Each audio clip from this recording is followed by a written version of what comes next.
Bismillah ar-Rahman ar-Rahim. Iyyaka na'budu wa iyyaka nasta'in.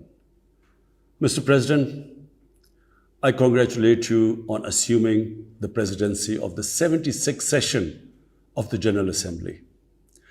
I also wish to express appreciation for the significant achievements of your predecessor, Volkan Bozkır, who guided the Assembly skillfully under the difficult circumstances imposed by the COVID-19 pandemic. Mr. President, the world is facing triple challenge of the COVID-19, the accompanying economic crisis, and the threats posed by climate change. The virus does not discriminate between nations and people, nor do the catastrophes imposed by uncertain weather patterns. The common threats faced by us today not only expose the fragility of the international system, they also underscore the oneness of humanity. By the grace of Almighty Allah, Pakistan has been successful so far in containing the COVID pandemic. Our collaborated strategy of smart lockdowns helped save lives and livelihoods and kept the economy afloat. Over 15 million families survived through a social protection program of Asas. Mr. President, climate change is one of the primary existential threats that our planet faces today. Pakistan's contribution to global emissions is negligible, yet we are among the 10 most vulnerable countries to the effects of climate change in the world.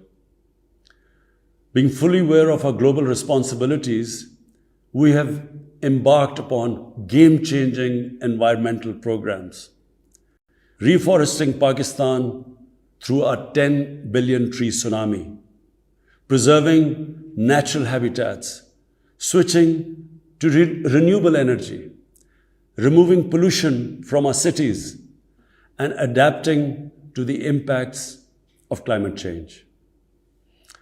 To address the triple crisis of COVID pandemic, economic downturn, and climate emergency, we need a comprehensive strategy that should include, number one, vaccine equity. Everyone, everywhere, must be vaccinated against COVID, and as soon as possible. Two, adequate financing must be made available to developing countries. This can be ensured through comprehensive debt restructuring, expanded ODA, redistribution of unutilized SDRs, and allotment of a greater proportion of SDRs to developing countries. And finally, provision of climate finance. Three, we must adopt clear investment strategies which help alleviate poverty, promote job creation, build sustainable infrastructure, and of course, bridge the digital divide. I propose that the Secretary General convene an SDG summit in 2025 to review and accelerate implementation of sustainable development goals. Mr. President, because of the plunder of the developing world by their corrupt ruling elites, the gap between the rich and the poor countries is increasing at an alarming speed. Through this platform, I've been drawing the world's attention towards the scourge of illicit financial flows from developing countries.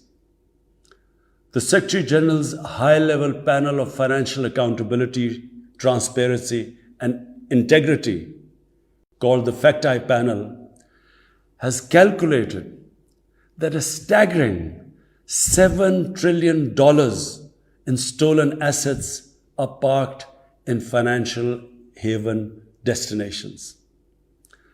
This organized theft and illegal transfer of assets has profound consequences for the developing nations. It depletes their already meager resources.